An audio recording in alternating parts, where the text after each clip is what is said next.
nice. Better get right, champion. I'm a team. Talking and taught to be nice. I play with all of my life. You see my name in the lights. Better get right, champion.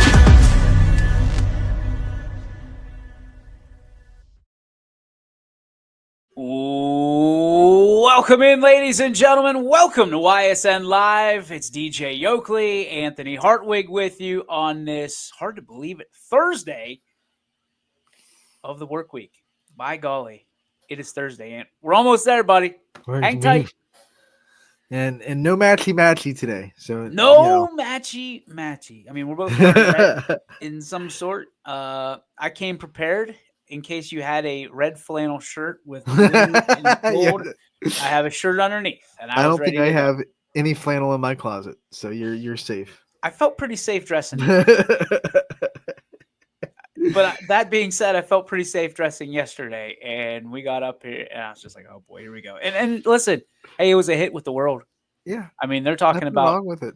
They're talking about putting out an album with we got an album going. DJ and Anthony's greatest hits. YSN covers, you know. I mean, I went back and listened to it. Get us your song request. We'll put it on the album. It wasn't awful. It wasn't awful. That's how I would describe it. And that was might be unplanned. And what's the word? Oh, that's what's the that was unplanned and acapella. So you put some music to it. You get some planning behind it. So I was told that the rhythm was off. Like we were off beat a little bit. Yeah, we were way off beat. We were not synced. It was on the fly.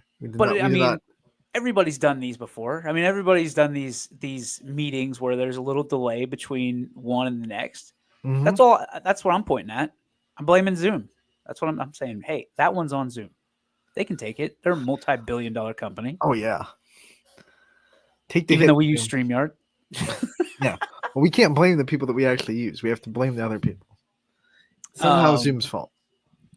We got a great show for you today. 2 live guests in the chamber here, and one of them softball, one of them baseball. Channing Toy from the Salem Lady Quakers will join us in about 10 minutes or so, and then I just blanked. Cam Herrick from Girard will join us. The flamethrower from the Girard Indians will join us at about 1:45. Great show. Anthony, what wasn't a great show? Well, I guess depending on how you feel about weather. Yeah. It was storming while we were closing up shop yesterday on the air. And I'm going to tell you this, it got a little nasty out there. The lightning. Yeah. When I say electric, I mean, it was every sense of the word. I was scared, a little scared. I'm driving and there's lightning just crashing down right in front of me. Felt like 10 feet away. Yeah, and I had the thunder that it's so close it rattles the house a little bit. When that happens, you're like, well, we might be going down. This might be it, boys. Is that when you go over the emergency plane with your mom? All right, here we go. Thunderstorms. If the house crashes, there's not too much of an emergency plan other than bend down and hope for the best. Well, look who's back. They're back again. Jen Kuhn says, disappointed you aren't matchy today. And we only bring matchy out for the special occasions. Here's what I'm going to tell you, Jen. Yeah. Listen, fashion statement, the United Eagles, I saw the helmets. Yeah. I saw the helmets. Did you see the helmets? I saw the helmets. Quack, quack, quack, Mr. Ducksworth. I mean, it is Oregon-esque, but it's Eagles flying. Mm-hmm. They are sick nasty. So my apologies for not going matchy with Anthony today. I mean, you were the fashionista of YSN, Jen Coons. Unbelievable. Coons, I'm just putting it out there. If you send us United Softball stuff, we'll matchy with United Softball. We don't say no to gear. Well, now Anthony's getting expensive. He's not a cheap date. I'll tell you that. No. You're not taking me to Taco Bell. I don't think they make two idiots. Come on. Wow. That's messed up. Hamburger. You're getting real close to being blocked from commenting. Not really. I mean, Not really, but this, kind of. I mean, this is as good as it gets. This is Americana hamburger, and if you're not behind America, which I'm guessing, I mean, you could be Canadian. You strike me as the type that's a Canadian truck driver. Just saying, just putting it out there. If we're throwing jabs, if we're throwing haymakers, there it is. You're driving the Maple Leaf truck. I believe that. I believe that wholeheartedly. There's probably syrup on your truck that's getting tariffed right now. Okay, matching United. Oh boy. Do we have to wear them on the same day? Like, it was funny. My wife had a good time with it. I received many messages, as did you. People loved the show yesterday. I think they were just sopping up the frustration that I was going through yesterday. If I'm being completely honest, yes, it was just a situation where people were like, "Okay, finally, like it's not just mine." DJ's going through it finally. That little sack of subs finally got what was coming to him. Yeah, and I think Jen just said we have to wear them on the same day. Yes, has to. Matchy. Aunt. I don't know how I feel about this. For a free T-shirt, I guess we'll go with it. We'll go with it. Man, I didn't like that at all yesterday. Just the fact that you're wearing red and I'm wearing red is bothering me today. Like PTSD from yesterday.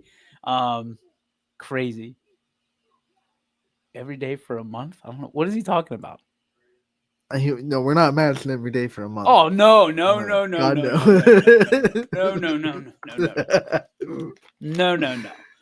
That was all the rage yesterday was us matching and the jacket fiasco. The jacket. Now I feel fat. I looked bad. It was a bad look. Imagine if that jacket was red. That's all I'm thinking. Because red would have been way more obvious. Yep. I mean, there's somebody out there that's like, okay, now you're just noticing you're fat. Like, you didn't notice it with the T-shirt you had on. Hey, I used to be a lot fatter. Proud of it. We're 170. A long way. I used to be 225, believe it or not. That was a lot of Big Macs ago. But now, hey, we're rolling with flannel. I'm gonna go chop down a tree after this with my blue ox. So I'm the smallest Paul Bunyan action figure you could ever buy. We're buying time right now.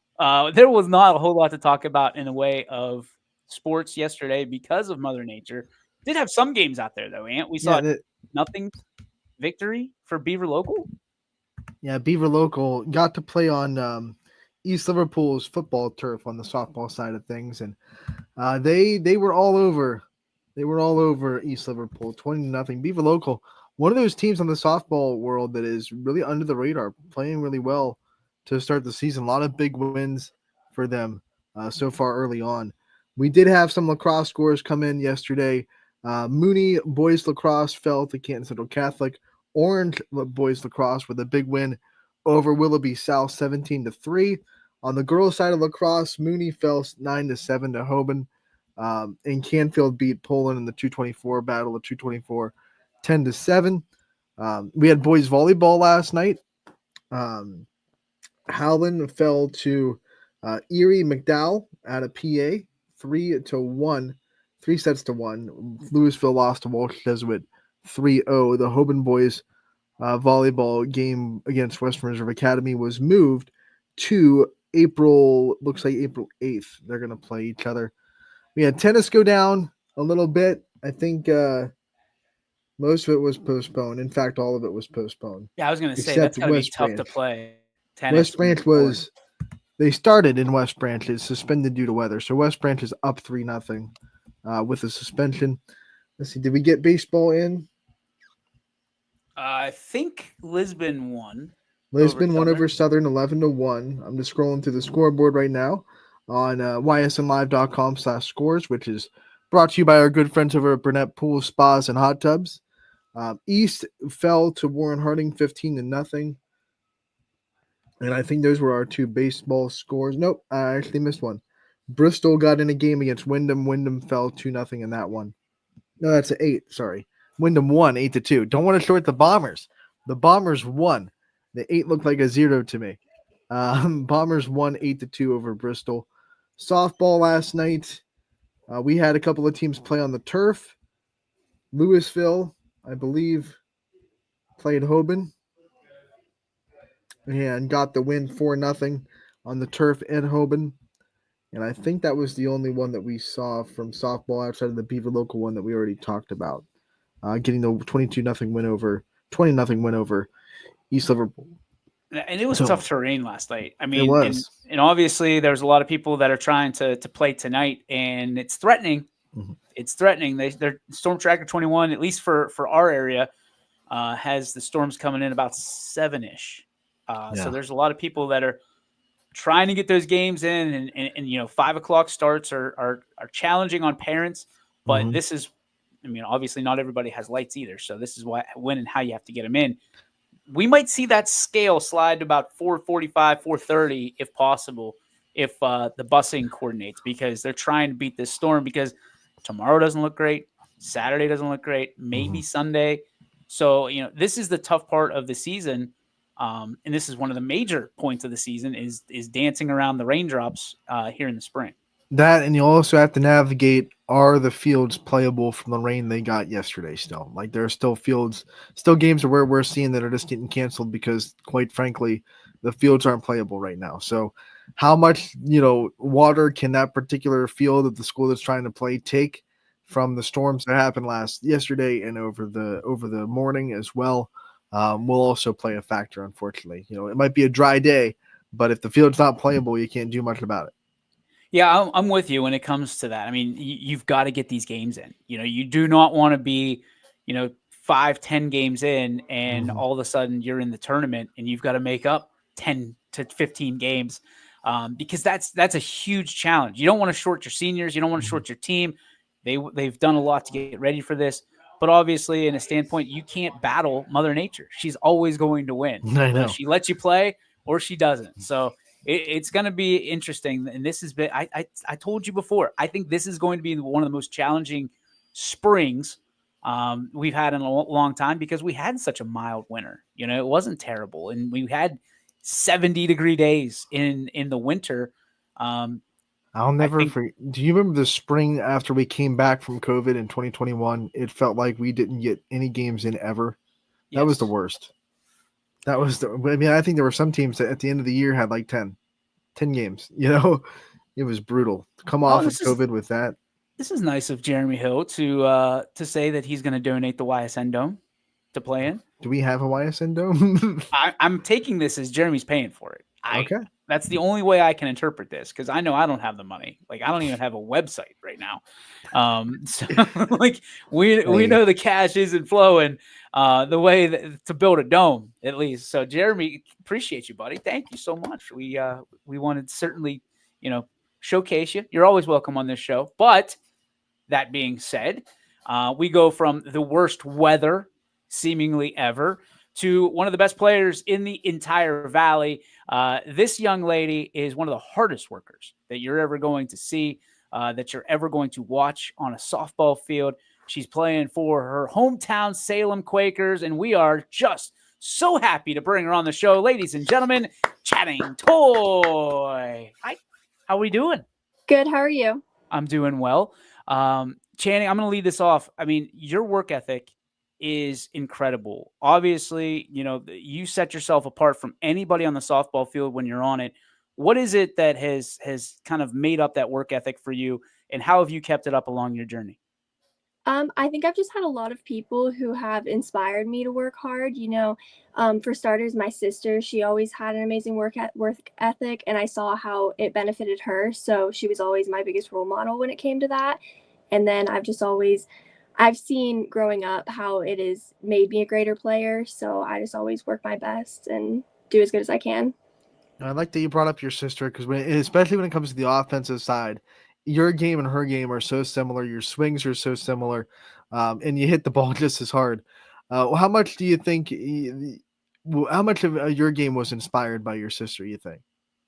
I think a lot of it, especially like this year, you know, she had the stolen base record, and I'm actually getting close to breaking her record for the career stolen bases. And I definitely learned a lot from her with the steals and just running in general. So that's been really cool. Has there been a lot of competition between you and your sister on the way up? I mean, it sounds like that you want to own all of her records and kind of take all of her fame, so to speak, in the spotlight. Do you guys compete a lot necessarily in your own house? Yeah, we're competitive, but we've always gotten along very well. So it's a good, healthy competition. There's never really been like any animosity there. You know, my freshman year, I was pretty close to the season stolen base record. And then the next year, she just destroyed that record and put it to where I can't even get close to it. So that's fun. But the career one, she only had 3 years to break because she was a COVID kid. Yep. So she's going to be a little salty if I break it this year. I had 4 years, but. Let's also talk about just what it means to you to play as your hometown. We introduced you as being a hometown kid and being able to play for the Salem Quakers and represent that community that you've grown up in. What does that mean to you?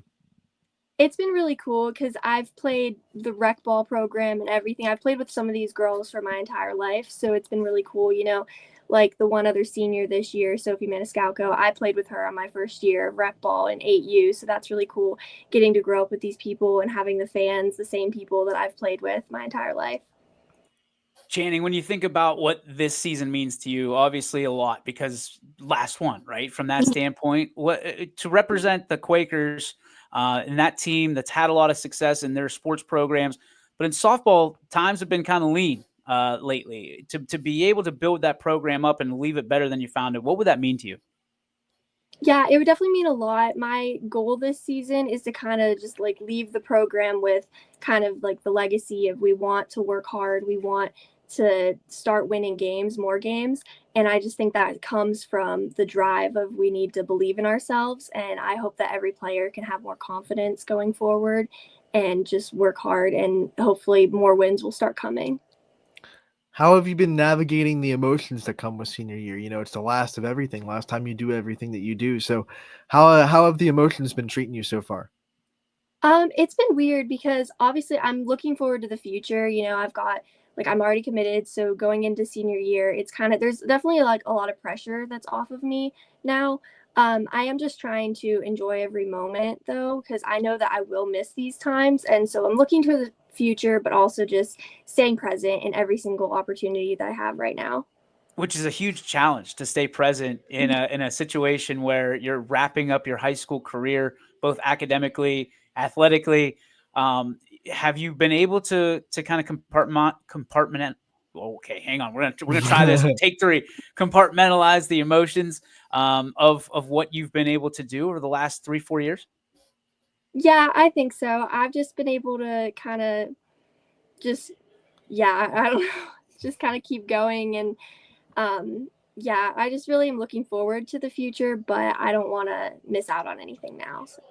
Are there moments that you think that you're going to want to take those mental snapshots of for the last month and a half, 2 months of your high school career? Definitely, you know, just a lot of the times, just games, every time, just bus rides, all that, just stuff that I'll definitely miss. You know, we have our Tennessee trip coming up, and that's always a great time. So I'm looking forward to that and definitely going to enjoy that. You know, the fact that you're committed and it's not going to be the end of your softball career when you're done at Salem, does that make it a little bit easier to know that like, hey, I'm not done playing softball when I'm done at Salem? Yes, definitely.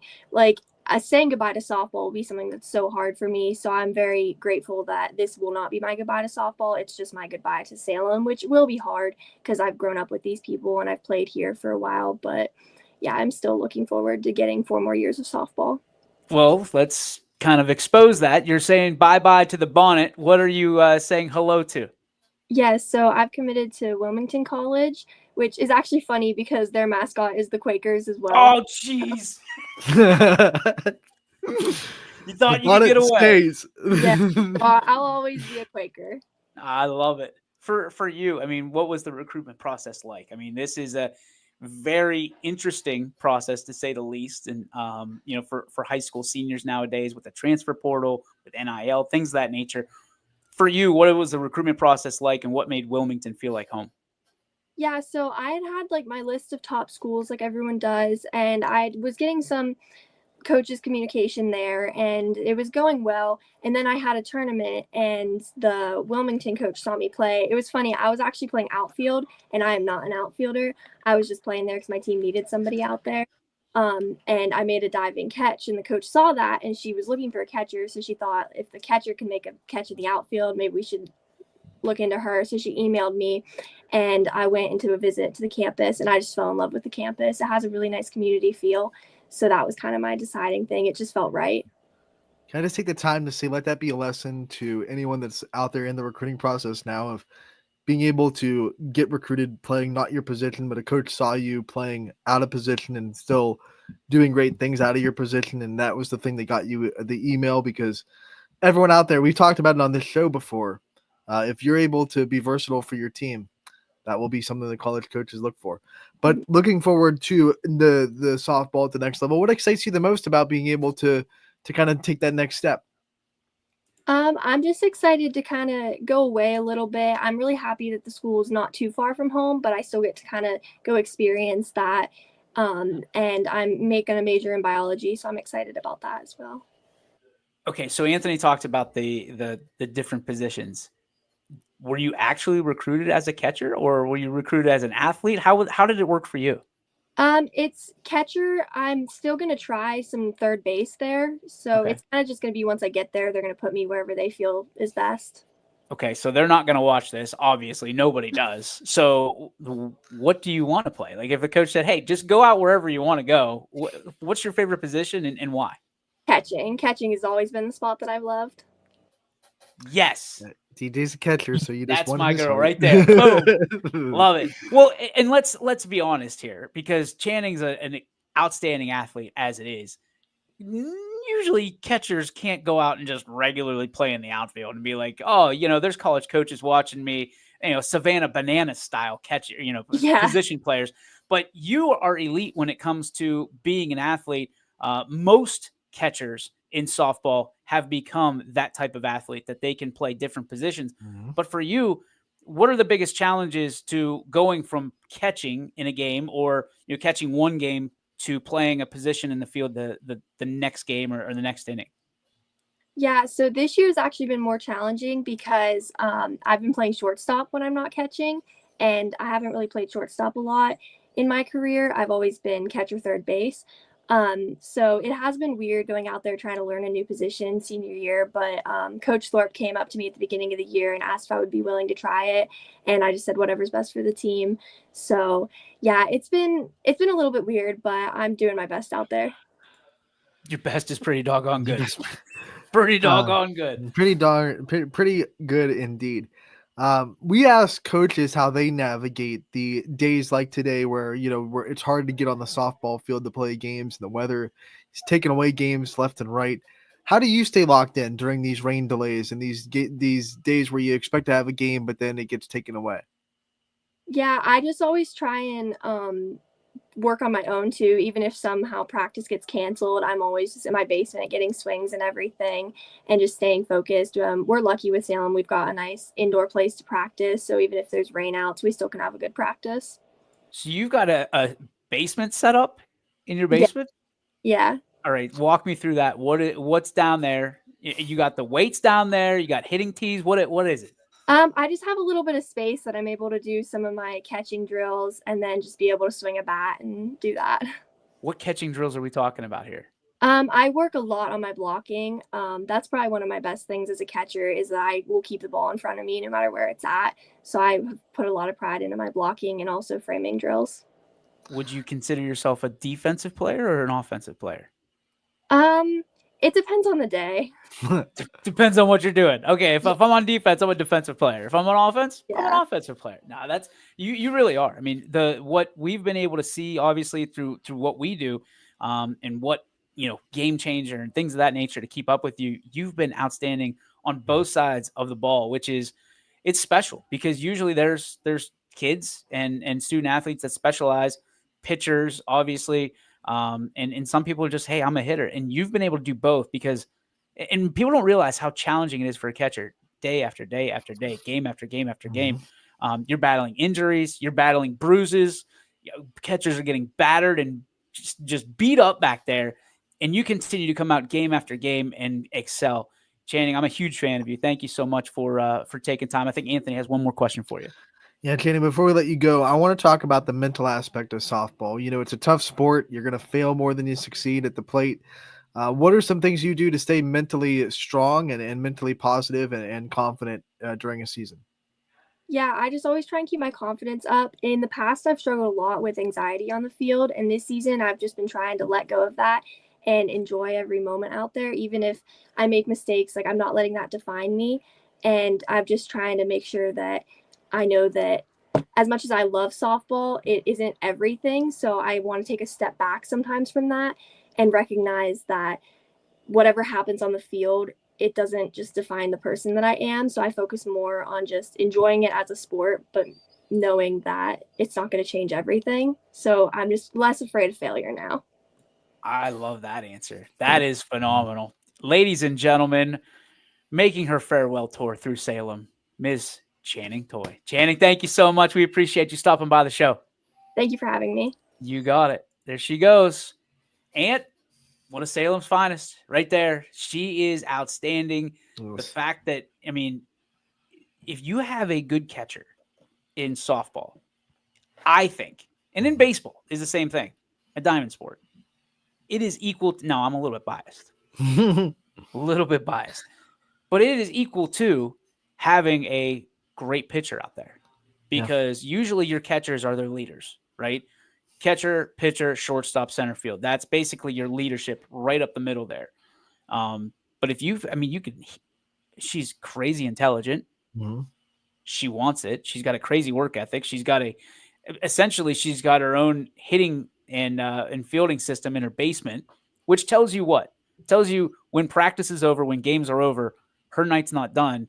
She's got work that she's got to do in the cellar. And, for me, that's incredible because in the world of video games and kids, want to do what they want to do and don't want to put the work in, you've got people like that are leading the way and doing it in a very humble manner, may I add, that leave other parents and student athletes pointing to people like Channing Toye and saying, hey, how did she get to be the way she is? And it's simple. You work your tail off to get there. And she is living proof that you can do it.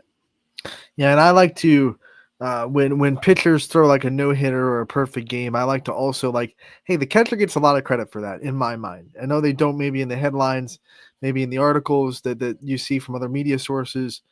They don't get the love. It's all about the pitcher that threw it. Pitcher deserves credit for throwing it, but there's a lot that goes into catching a no-hitter or a perfect game too. Like you probably buy a couple of strikes from the umpire with framing.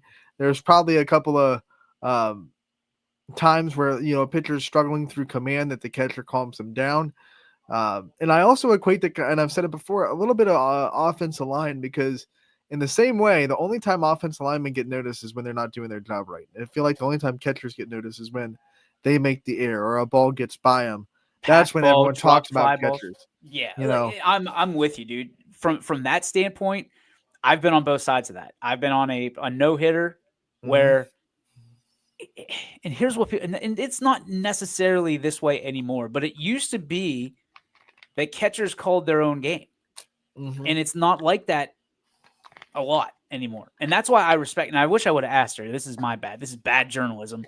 But does she call her own game? A lot in softball, a lot of times, no. A lot of times it's someone in the dugout and they're using either the wristbands or they're using a color system, a number system, stuff like that. But I called my own games, and for me it was a challenge, but it was also a way to let the coaches do other stuff. The early conversations of, hey, I know my pitchers well enough to call this game. And it was the familiarity that you had to have with pitchers to be able to call that game.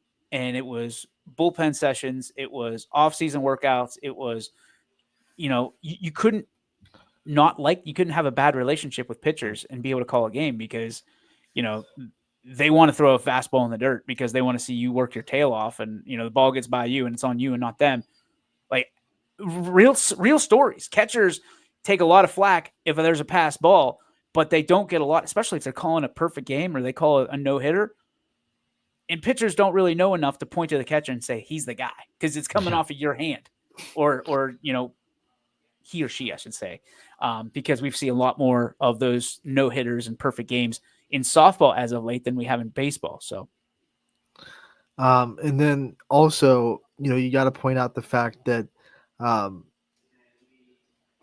train of thought just went right out the window. Oh, maybe it'll come back. Comment from Ty Bartel says Taylor Schneider had a great start for Louisville against Hoban last night, and Addie Campbell was a huge factor in that. Hopefully, I haven't looked at the website today, but hopefully there's a write-up on that, I would imagine, right? Yeah. So it'll be coming soon. Read it up on ysnlive.com. So, yeah, catching, man, like... Oh, my train of thought did come back. Choo-choo, baby. Let's go.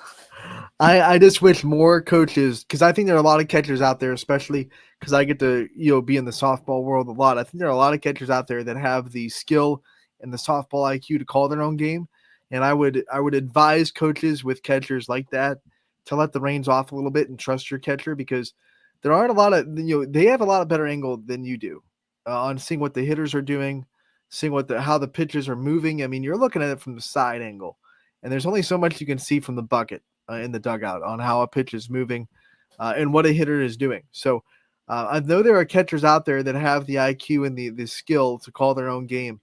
And I think some more high school coaches around the whole state of Ohio need to let the reins off a little bit, because if you want to be a college catcher, they're going to expect, like, hey, we want you to call your own game in college. So, they do.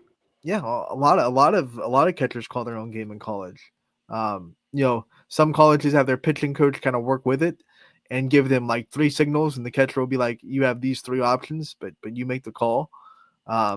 Really? Yeah, there are a lot of college coaches that will let their catchers call their own pitches. I got to be honest with you. It's kind of where I fell out of love with the position in college is, for me, the only way I can compare it is Ben Roethlisberger, right? Because I don't even think Ben Roethlisberger knew the playbook for the Steelers. He just knew what he wanted to do because he knew the other team so well, and he believed in himself and he believed in his teammates. What I can tell you is when I had coaches, college, that called pitches and there was no wiggle room. It was they call the pitch from the dugout, they transmit it to me, and then I relay it to the pitcher. There was no shakeoffs, which was a problem because I think when you shake, it's a part of your utility belt, so to speak. Yep. It's a part of your repertoire because there's situations where you have 0-2, 2-2 counts, and you look up at the batter and they're gripping that bat extra tight, which means what? They're anxious. They're very anxious. And there's 2 different ways you can approach this.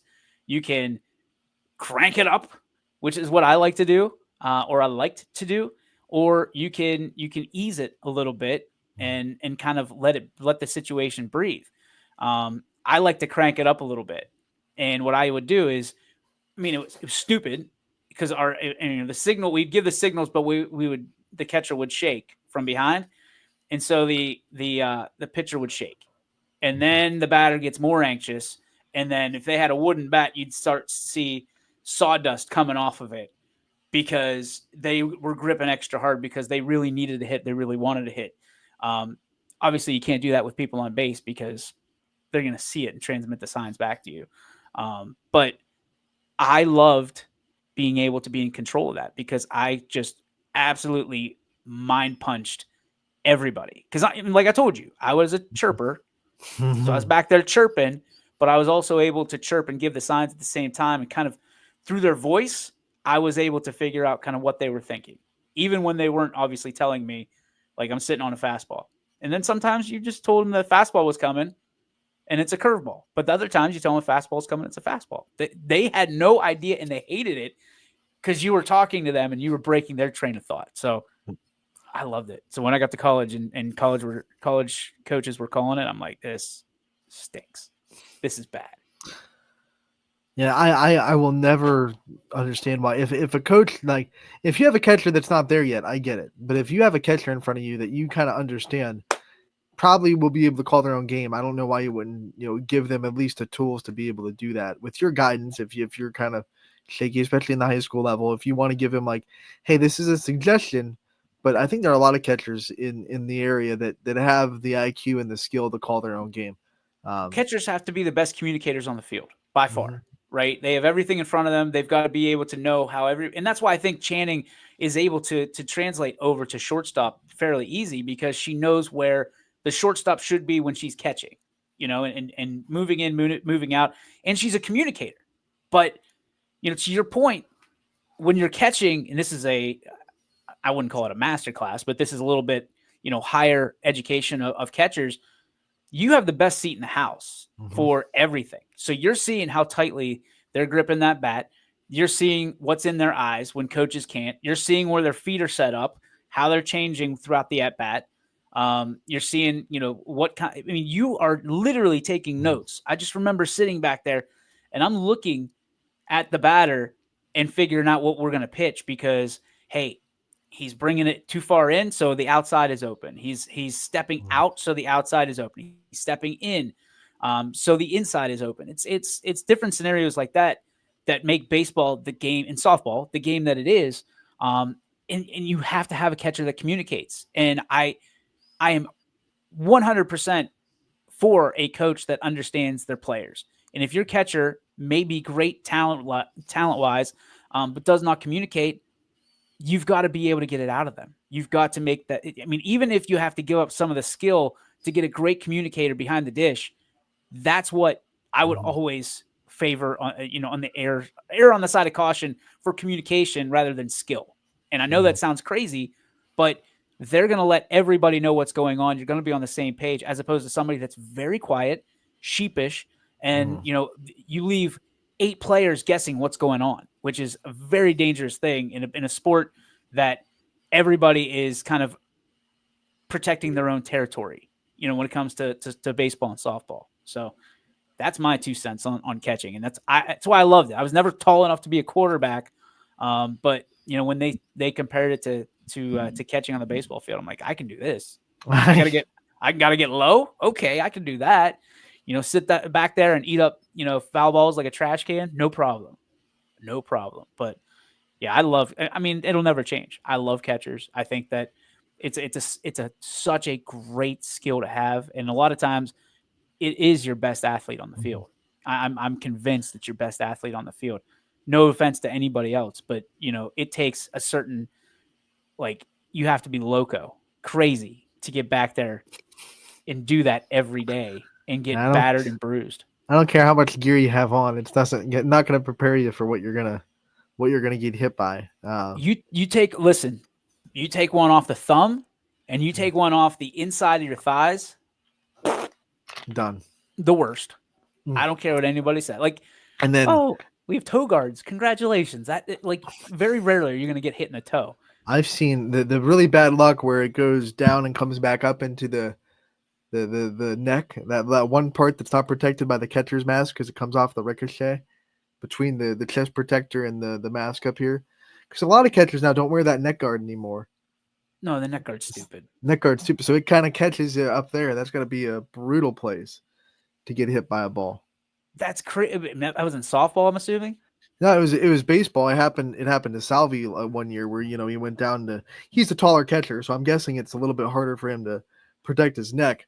So it kind of bounced up and got him right in the neck, and I was like, "Oh, that's gotta suck." I think it was a foul ball that went off the plate, and then I'm not even sure a softball would fit in that right. slot. Softball's a little bit harder, but I mean, the hockey in Salvi, I think you want to say he has a hockey mask, right? Yeah. That's just bad luck, is what that is. Because typically the ball goes down, so does your chin. It drops. I loved I love that Channing said she works on her blocking. Yep. Blocking She's is a really good blocker. She moves laterally really well. I've had a chance to see her see her catch a couple of times, and she caught, I think, a couple of innings in her All-Star game last year, if I'm not mistaken. So, I mean, that's it. It's such a skill, and people don't realize that there's so much behind it. Like blocking is by itself is not easy, but then you're talking about blocking. So if a ball is going, if you're catching, you're a right-handed catcher like myself, you're sliding essentially towards up the first baseline, right? So think of it like a V, like this. You're sliding up and you're trying to smother it so it stays in front of you, and in the field of play. So because if you just drop down and block, it can kick off to the right and can kick off to the left, and you're chasing it. Whereas if you smother it, if it's on the inside, you're smothering it to the left. If it's outside, you're smothering it to the right. There's a lot of, and it's reaction. It's not like you're not pre-planning, because no pitcher or catcher says, hey, make me slide over here. Put that ball in the dirt. Right. And a lot of times it's, hey, fastball misses low and you got to get it. Or curveball, which the ball is coming in this way, right? And then it hits the ground and then it kicks the other way. So catchers have to understand that curveballs, they're probably going to have to block opposite. I mean, there's a lot that goes into it.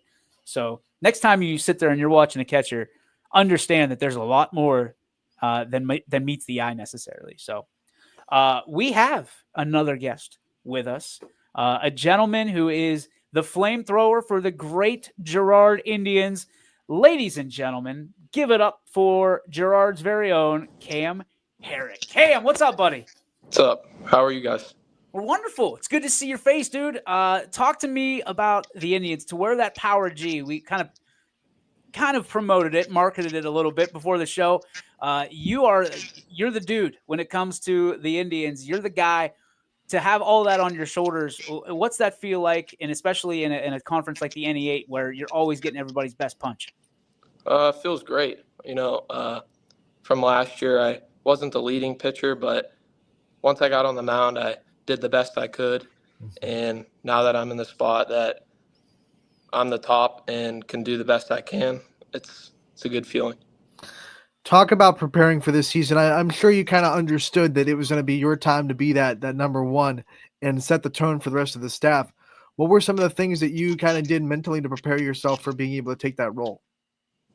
Definitely working the off season, getting better, working out, commanding my pitches, working on pitches that maybe I didn't know from last year, such as a slider, readjusting the grip on it. Yeah, that's about it. You're talking about, adjusting your pitches. Everybody talks about velo. It's just about, a lot of times when you're coming up through the ranks, it's how hard does this kid throw? For you, when did you realize it wasn't necessarily about, we talk about how fast you can throw, but when did you realize that it's more about what you throw and not necessarily how fast you throw? I would say, a couple of years ago, I wasn't throwing the hardest, but I definitely got pitchers with my off speed. And then once I, got older, I started working harder and started throwing the ball faster. But I definitely feel like my off speed's definitely better than my fastball, because I definitely catch the hitters off guard. So do you use the off speed to set up your fastball or vice versa? Yeah, I'll do that sometimes, or I'll use the fastball to set up, I'll throw it inside and then I'll get them with the sweeper outside, swing and miss. What do you think has been the hardest pitch for you to develop over your course of pitching? What was the hardest one to kind of get a grasp of? I'd say definitely my changeup. I've been working on it for a while now, readjusting the grips, trying to find a new grip for it. But so what do you have? I've definitely been getting. This guy? Okay. Yeah. So it's the same arm action. It's just you can't throw it nearly as hard. What kind of movement? What were you trying to get out of it? Movement or just slowing things down? Just mechanics, just slowing it down. Now I'm actually throwing a little harder, and I'm getting that movement from in down, getting a lot of hitters swing and miss on it. We talked about the NE8. You guys are in one of the best baseball conferences I think there are in this region.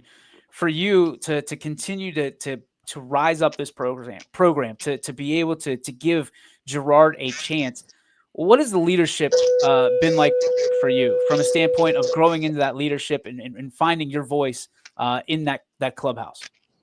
Yeah, definitely. Ever since I was younger, I looked up to the seniors, and once I got older, I wanted, the younger classmen to look up to me as a leader. And I feel like now that I'm in the position that the underclassmen can look at me as a leader, that feels great. We all know that stereotype about pitchers that they're a rare breed and they have that the weird mindset. Everything's particular. Do you lean into that stereotype, or do you think you're one of the pitchers that doesn't really fit that mold? I would say I was in that stereotype. Yeah, I would say so. What are some things that you're super particular about that you keep to a routine in? Definitely. That's a hard one, actually. What are some of the quirks that you have? I mean, I'm sure you're a pitcher. People call you crazy all the time. What are some of the quirks or superstitions that you have that you carry with you, through the season? I'd definitely say I have to run before a game, or I can't eat anything before a game because Nothing. I just can't eat anything before a game. You worried you're gonna puke or what? Yeah, my stomach, it's just not gonna feel good on that mound, and I don't want to feel terrible on the mound throwing. So that's usually, I really never eat before a game. Is that only games you pitch or games any game? Definitely before I pitch. Yeah. Okay. Yeah. So outside of pitching, what's the position that you favor the most? Third base, big third base guy. Big third. So you like the hot corner? Yeah, I love it. So you have something for pressure. I mean, I wouldn't eat either, I guess, because I mean you got it all cranked up. Yeah. What's your favorite? I mean, if you had to pick, when you're going to the next level, Yeah. What would you want to play, and what would you prefer to play? I would definitely want to play third, I would say, since I've always been playing there ever since I was little, and I just stop every ground ball that comes to me, and I've always loved playing third. People that get in high pressure situations have to find ways to slow their heart rate down, whether you're pitching and you get runners on and you can't give up anything, or whether you get a ball hit hard down the line in third. You got to be able to slow the heart rate down. What are some things you say to yourself, or mental things you do to kind of keep yourself calm and collected in those situations? Yeah, before every pitch, I talk to myself pre-pitch, make sure that my glove's down when the ball comes. I'm watching the batter, see, if he fouls a ball off, where it's going. I kind of position myself to, where he might hit it again. And, yeah.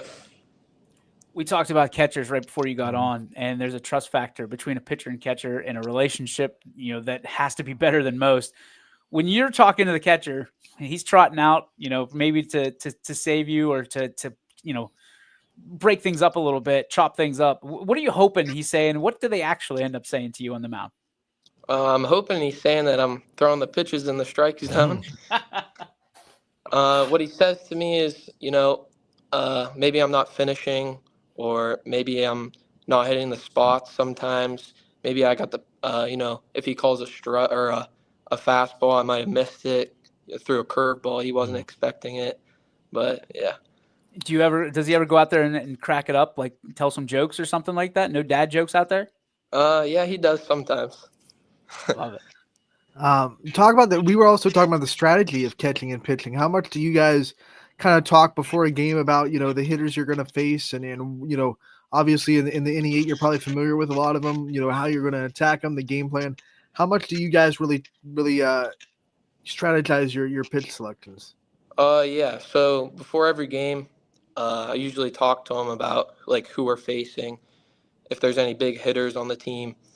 And then I'll go through, when we play catch and I throw my bullpen, I'll see what's working, what pitches aren't working. And, yeah. All right. So, little precursor there. For you, Girard's a special place for everybody, but for you especially, I'm sure it's an honor to wear that Power G out there to represent the Indians, on the ball field and whatever surface you happen to be on that particular day. Why is Girard so special to you? I've always lived here for my whole life, pretty much, and I knew that going to this school was going to be a good decision. And once I got into high school, I mean, all the coaches I've had have pushed me to become the best I can, and I just love them all. And this is definitely a spot that I'm glad I came to. Who are some people that you think you've relied on a lot during your career through? I'm sure there have been tough times. There's had to have been some adversity through your career. Who are some people that you've relied on to get you through those times? I would definitely say my aunt. She has pushed me. Like in the summer 2 years ago, I broke my growth plate. I couldn't play baseball, and I was just sad, and I really didn't want to do anything. But she really pushed me to go to the gym every day, play catch every day, to work my strength up. And yeah, and another one is my dad. He's always pushed me since I was younger. He's always played catch with me out in the front. Really, he wanted me to love the game, and ever since then, I've definitely fell in love with the game. Girard's obviously got a great school system as well, and you're walking those halls. Who are some of those teachers that have helped you kind of clear the path for who you've become today? I would say Mr. Johnson. He's always been there for me. He's a great teacher. My basketball coach, Coach Hannon, he's always pushed me to become, the best I can.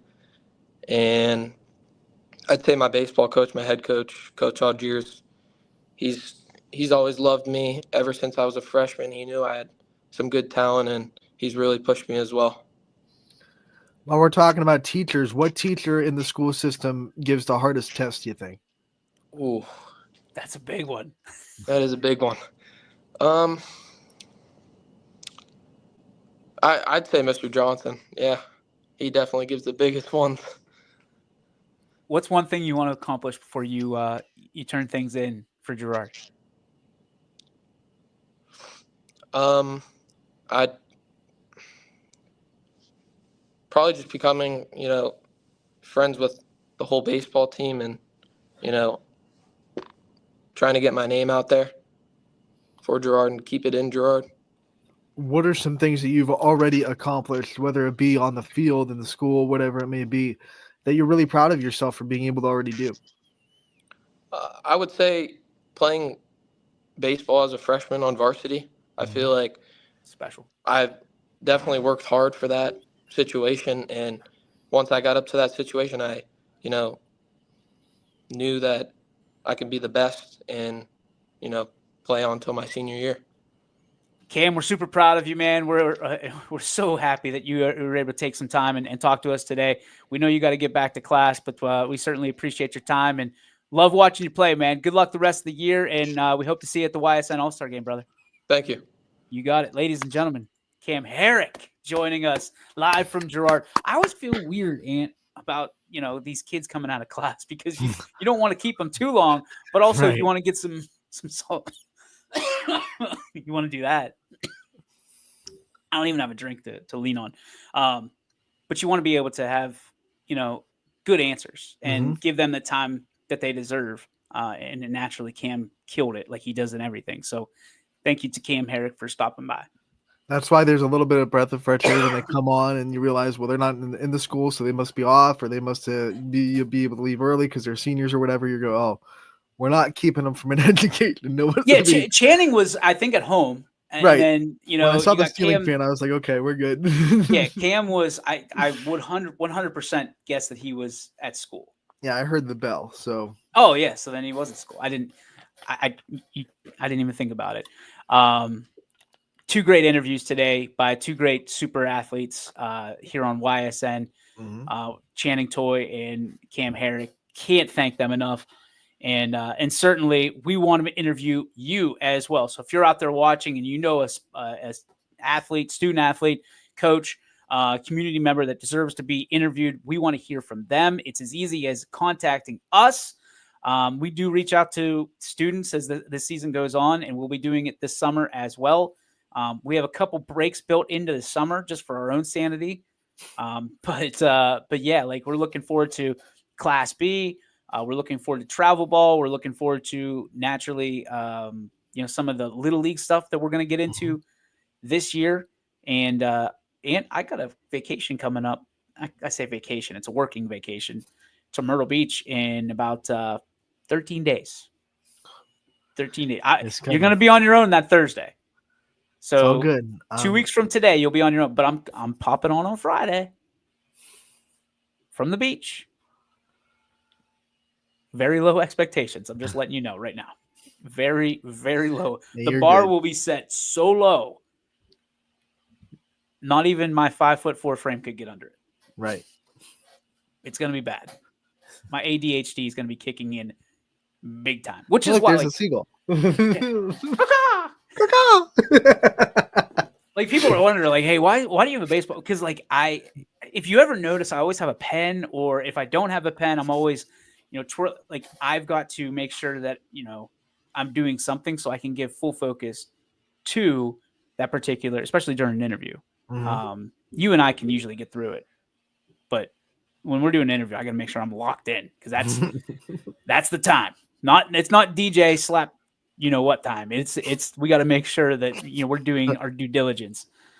Well, we have a second. We want to thank our sponsors, Anthony from Greenwood Chevrolet. What do you got to say about them?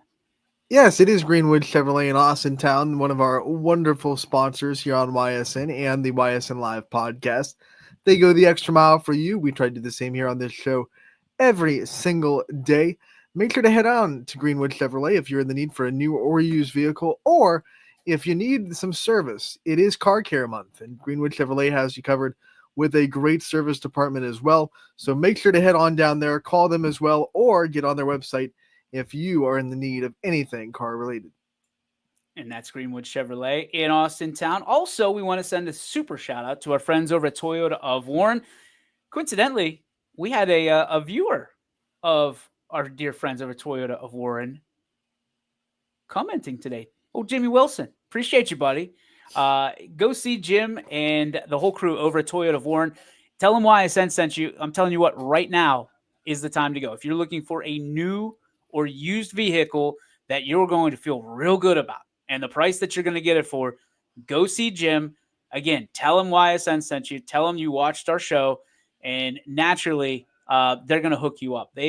I've got the beautiful Tundra out there. My wife's got a 4Runner. She absolutely loves it. Everybody can see it because it is the brightest orange you could ever imagine. I'm pretty sure Google Earth picked it up at one point. So if you're looking for something that's bright and leaves you feeling good about what you're paying per month and leave you feeling safe, which is the important part, make sure you go see our friends over at Toyota of Warren.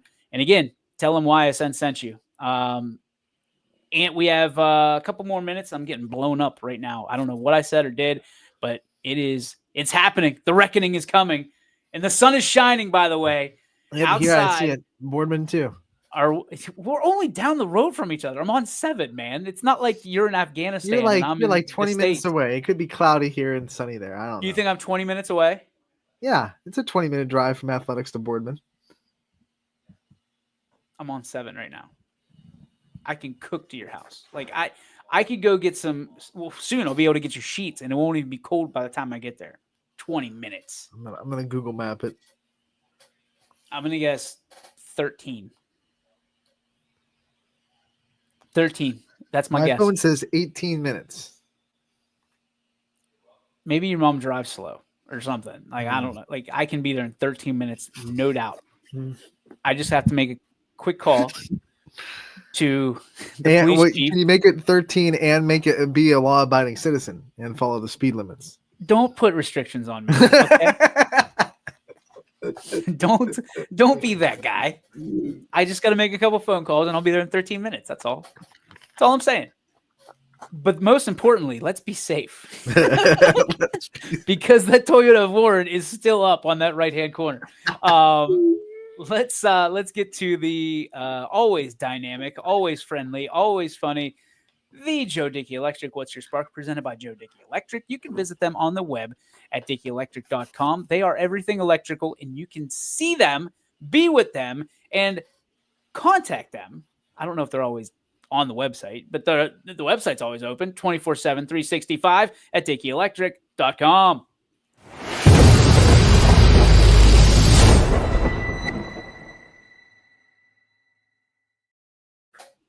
Antonio, your spark, please.